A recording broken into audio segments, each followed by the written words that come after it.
Ellen Baxter, and the case study that I'll be presenting this afternoon is in a dramatically different context than Sag Harbor. It's the neighborhood of West Harlem and Washington Heights, a dense, urban, low-income community that also happens to be in a neighborhood that is a national and state historic district.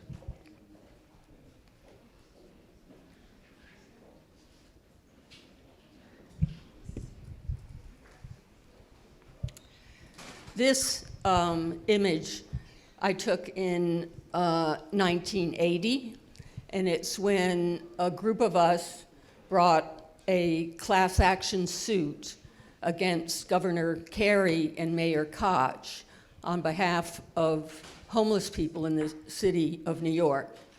And we had read the New York State Constitution really closely and discovered that in the 1930s, during the Great Depression, they had amended the Constitution to include this phrase that says something to the effect of the government shall provide food, shelter, and clothing to the destitute. So that word shelter we took to state Supreme Court, and to our astonishment, the court ruled in favor of homeless people and ordered the city of New York and the state of New York to shelter every individual and family who applied for it. And this is what the city of New York chose to do, put 1,400 homeless men on the drill floor of the Fort Washington Armory. And that is not exactly what we activists for homeless people had intended.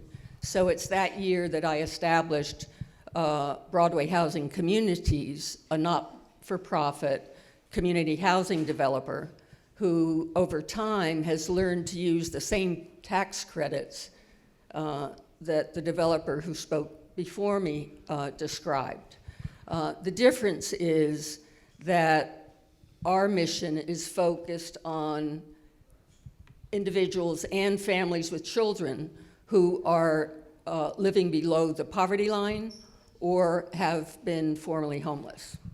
And just so everybody doesn't forget, there are 49,000 men, women, and children sleeping in the emergency shelters in New York City every night. 10% of the public education students in New York City are living in homeless circumstances, either in the public shelters or doubled and tripled up with no lease in their own name. So while the focus of my work has been to address those most economically disadvantaged, I think you will hear as I discuss the journey that we've been through, that many of the themes that you've raised through the course of today will ring true for all economic classes. And in particular, I'll emphasize the importance of integrating the affordable housing that you create in Sag Harbor with educational opportunity, employment opportunity, and the cultural arts. Because the comprehensive, holistic values that Bonnie spoke about early this morning, and Minerva as well, all the elements of community development for there to be, in fact, diverse, equitable, and thriving communities require that you think of all elements of your community.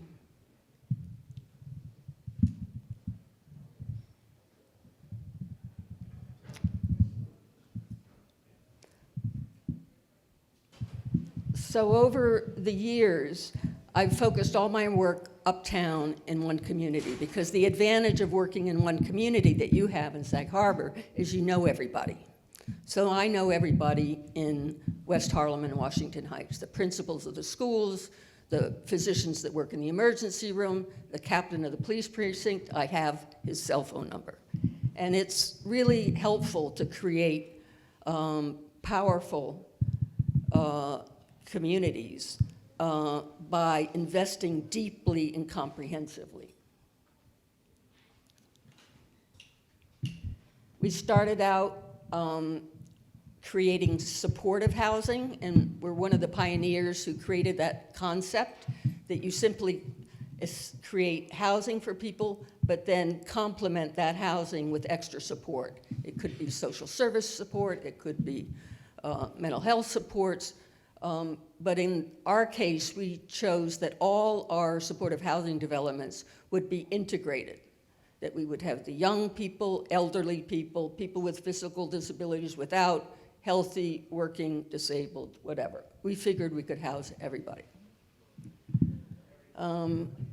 So even though, you know, there is that adage that you can't bite the hand that feeds you, in fact, Mayor Koch, you know, even though he was under court order to shelter people, would come and celebrate the opening of each of our 5 buildings. One property, a very small property here, which is on Edgecombe Avenue, is where Malcolm X had lived before he became famous and was going to City College after he got let out of prison. It was an old rooming house that we converted into a historic landmark because the roof was leaking and we wanted a clay tile roof to restore the original historic character of that property. And we still manage all the properties that we've created over time ourselves by employing tenants who live in our buildings, including the teenagers who really appreciate a paycheck, especially if their families don't have the resources to give them an allowance. So we have more than 25 teenagers on our payroll part-time of our property management team, in addition to another 40 men and women who take shifts across our now 6 properties that have a front desk coverage like a concierge service comprised of tenants 24 hours a day, 7 days a week. And then in the 1990s, we said, you know, we really have realized that the crisis of homelessness among families with children is rising, so we integrated our single studio apartment buildings with larger apartments for families with children. And it was here, once we started to integrate our buildings with families, we realized that it would enrich our properties and invite people from the community inside our buildings were we to create a community art gallery. So we threw out the television in the community lounge and invited emerging artists from the community to showcase their work in our community gallery. And within no time, and this was before, now there are many galleries across Washington Heights, but in the 1990s, there was only the Rio Gallery, which is where many of the artists would gather. And there were so many artists looking for space to showcase their work, largely African-American and Latino artists who had no access. So we opened up not only the gallery walls, but also all the office walls and all the residential hallways of all our properties. And that's one of the features that we've carried through each of the new buildings that we've created.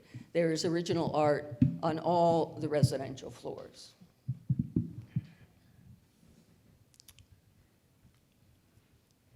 Dorothy Day Apartments, 70 apartments on the corner of Riverside Drive, 43 family apartments, 1, 2, and 3 bedrooms.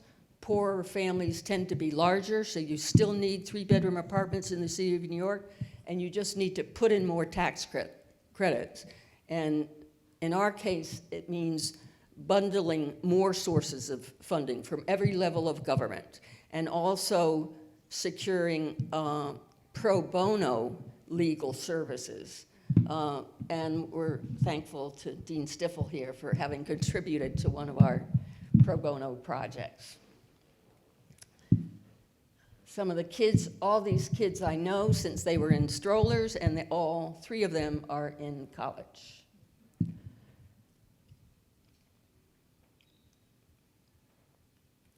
So here we get to the project that I'm going to focus on, the Sugar Hill development. And this was the first time we had built something from the ground up. The first properties we created were total rehabs of older properties, historic properties, or turnkey options that became available. So we'd learned by this point that it takes the same amount of time and effort to create, and I heard this earlier today, 10 units of housing or 100 units of housing. So we said, we're just going to go big. And by that time, you know, we were tired of showing government, you know, how to house homeless people. We've done it 5 times. The concept of supportive housing spread across the city into the other boroughs and actually around the nation. What we chose to do here at Sugar Hill was create a model of affordability and housing that would truly serve our community, no matter what the government. We'd done that. And so because it was an old garage we found, we were looking for the largest piece of real estate that was either in the community boards of 9 and 12 where we had done all our other work, because we knew that there would be no NIMBY if we stayed within the community that knew us and trusted us. Yet if we crossed the street into a different community board, we'd be, you know, delayed. And so we, not being sure what contemporary architecture was all about, we issued an RFP, because not-for-profits are always filling out RFPs. And we flipped it and sent an RFP to 26 architectural firms in the city of New York, and they all responded, because we had practically a whole block in West Harlem in this beautiful location that the topology allows you to see now from our building at Sugar Hill. You can see Battery Park from 155th Street. You can see the Long Island Sound, you can see the Hudson River and the East River from all the windows on the southern side of the apartment, and you look at the High Bridge Park through the northern facing windows. And we also, David Adjay was one of the 26 who applied, and I'm a little embarrassed to say I'd never heard of him before, but he turned out to be a world-class architect who later was retained to be the design architect for the National Museum of African American History and Culture in Washington, D.C. But he worked with us first. And he soon will be, actually he's in construction now for the Studio Museum of Harlem. And he remains really a friend and is sending many of his international clients to Sugar Hill, and also some of the national organizations looking for urban affordable housing solutions.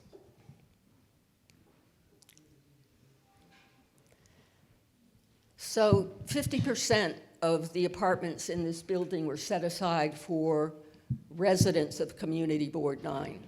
And the median income, you should know, for West Harlem community residents is roughly $30,000 for a family of 4, and across the street in Washington Heights, it's slightly lower. Some, 60% of children are born into poverty.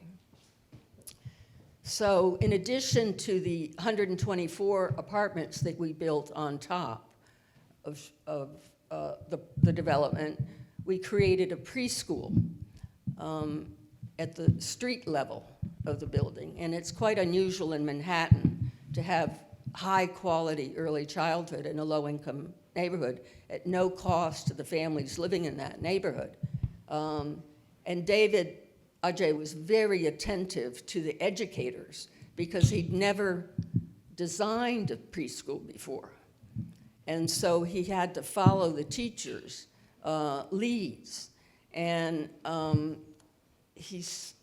we now know that there are several other preschools around the world that have been designed after the Sugar Hill Museum preschool. And we have a art-centric curriculum at the preschool with an architecture curriculum that's been developed for 3- and 4-year-old children.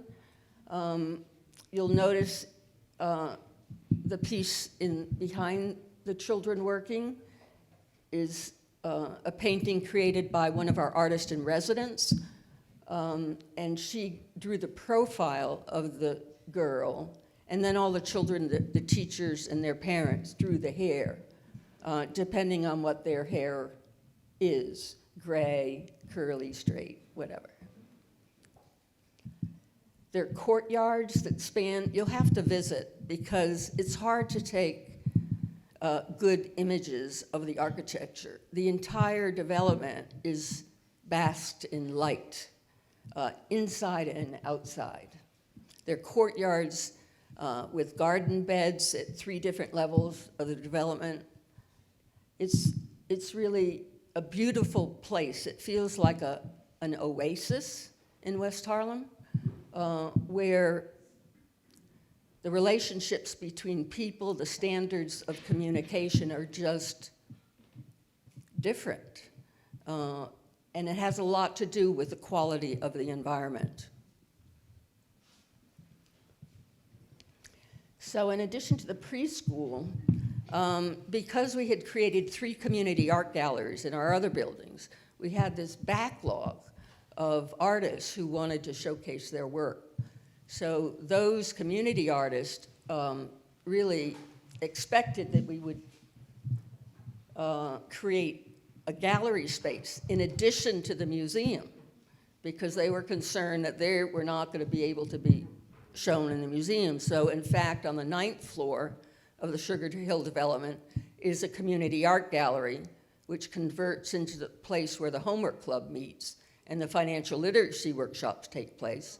And then on the street floor level, the entrance plaza has 3 glass doors, one to enter the preschool, one to enter the residential apartment, and one to enter the Children's Museum of Art and Storytelling. Here's some images. The museum is 16,000 square feet with a exterior courtyard.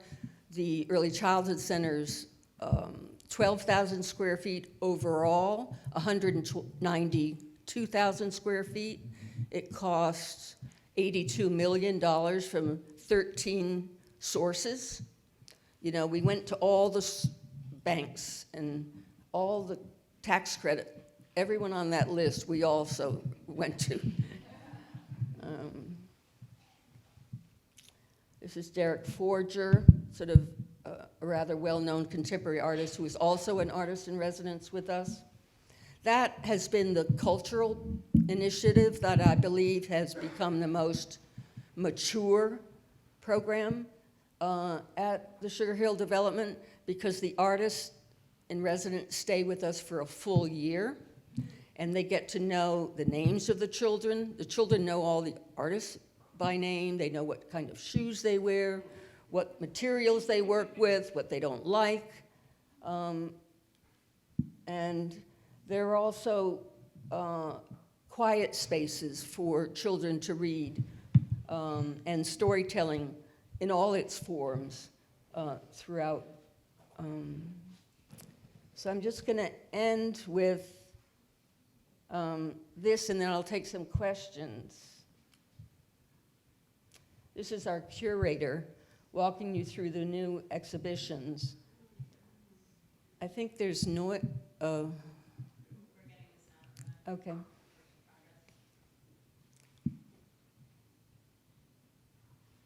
What are the kids getting out of this?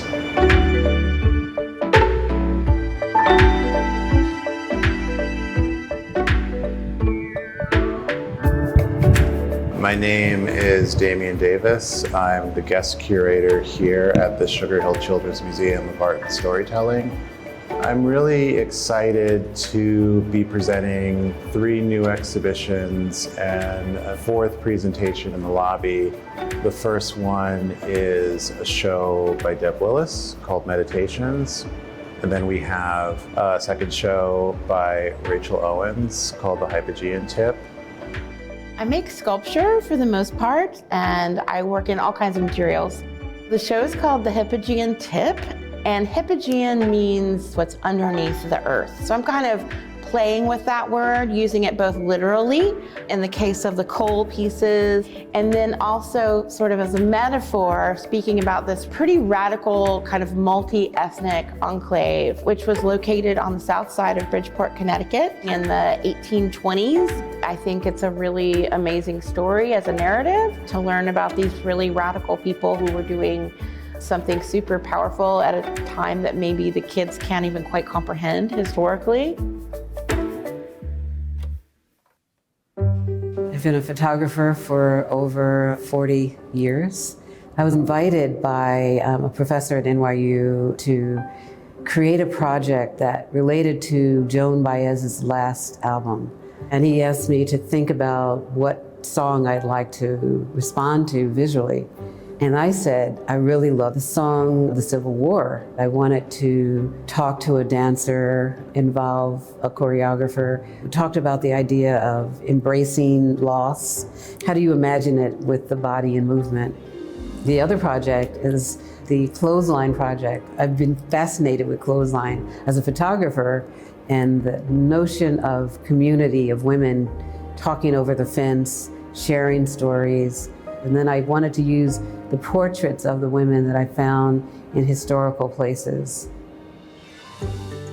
I taught middle school for many years, and when I decided to work with the flowers, it's actually because I began to create projects that my students will actually gift their moms for Mother's Day.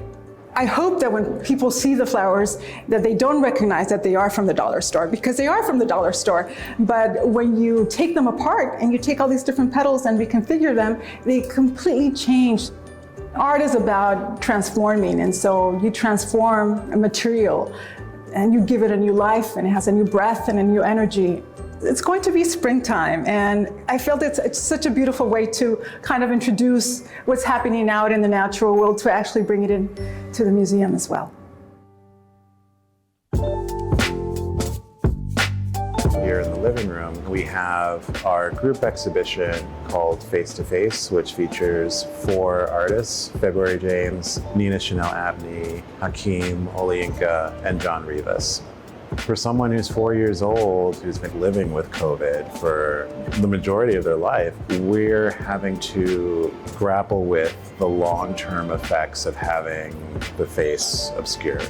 So all the artists in this show, in one way or another, deal with abstraction of the face. I'm very intrigued on how people are built based off what their parents passed down to them and what their parents' parents passed down to them, understanding these things and how they build or shape me as an individual. My work it's kind of like a diary. There are like kind of oral history or based off photos. The objects itself are like things I thrift, pass it down, I find it on the street. Like once a month I go around my neighborhood looking for stuff on trash day, giving it a second life and using it in my work. I started from self-portraits and showing my emotion through like abstracting myself. A lot of my practice revolves around the collision between painting and sculpture. I made the first one before the pandemic, but I feel like it kind of related to my time during the pandemic. Having to be quarantined, I was forced to be a voyeur. And I want the question of like what is being viewed. What are the figures behind the planks looking at? Why do they have those expressions? We're a museum that, in my opinion, just sort of celebrates how smart kids are. They're infinitely curious, they're open, they're willing, all the things that if we sort of relearned how to do, maybe we'd become better at building the world the way that it should be.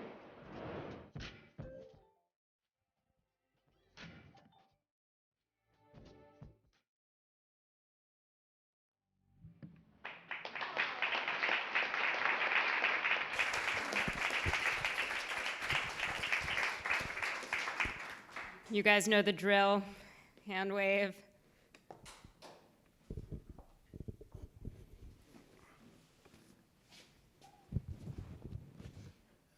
Sorry. First, I want to say thank you. In the grief following Buffalo, I found this very healing. So, thank you for that. Putting aside the Fair Cloth Amendment, which stops the federal government from building new housing, and the politics aside, if we had the resources of the federal government on a New Deal scale, without the racism of the New Deal, do you see this as something like this, where it's integrated education and art and housing that we could do on a scale across the country?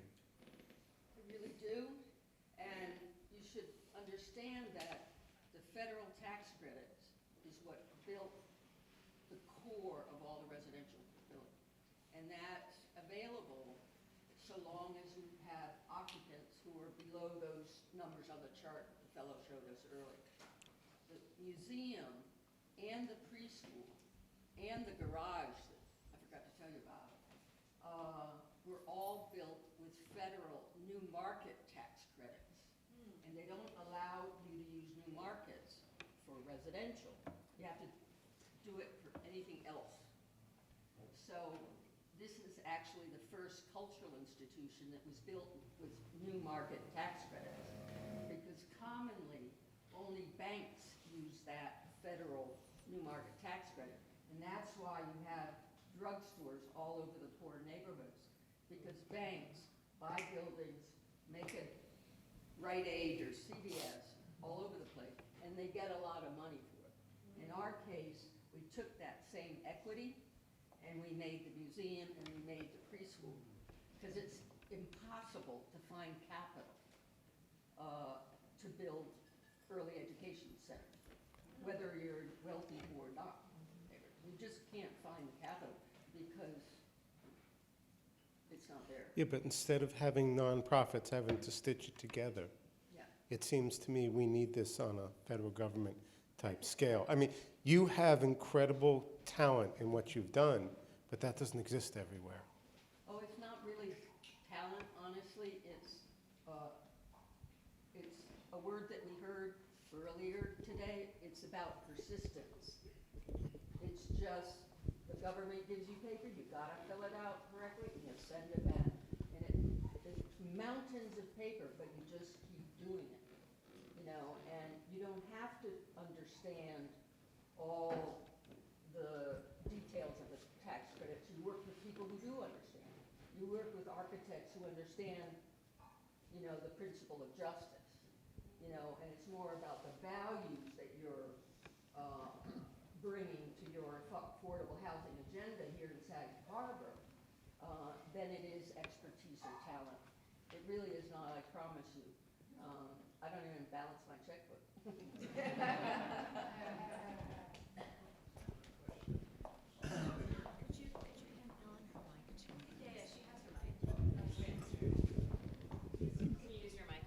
Okay.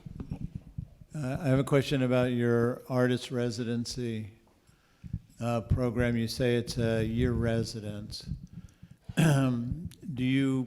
Are these artists that live in the area, so you don't provide them housing or a studio?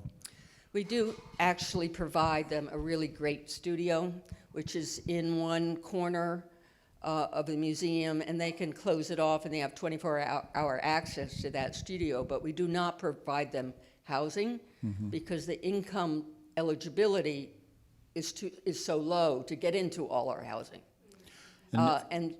And they stay for a full year, but there's only a certain number of hours they're expected to contribute to the art education in preschool and have open studio hours for the public when the museum is open.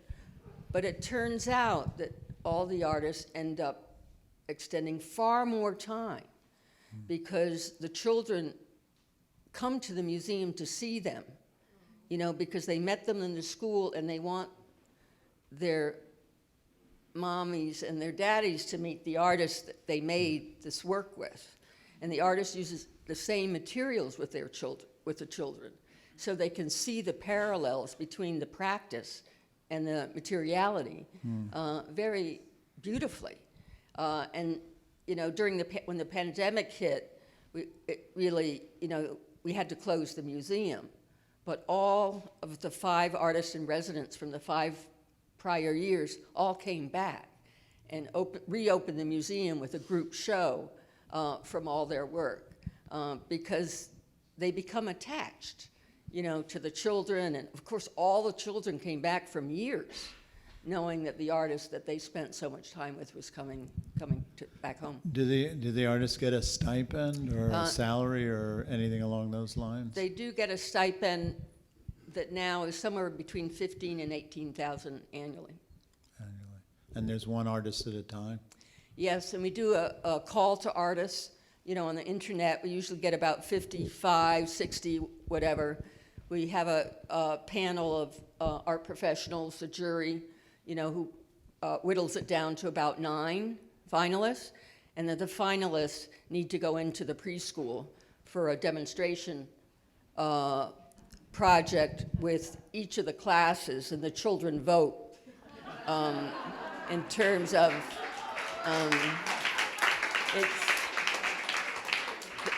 you have to understand they know a lot about what they want in terms of making art, and they're very honest, remarkably honest. And you know, it's important for us to find an artist who wants to relate to children, or has maybe tried it. And Damien, the guest curator here, was our artist in residence in 2018, and he was terrified of the 4-year-olds. He really, but they liked him anyway. And so he's now stayed with us and has come back as the guest curator and is so fascinated by why these artists in residence keep coming back to us, that he's starting to sort of document it. And we have one of our trustees who's worked with us for many years, who's trying to put together in some kind of publication, because it's about the, you know, the creative intelligence of young children is something very special. And here, there's a space to really honor that, and the artists and the young children really can get on the same channel. It's quite beautiful to witness.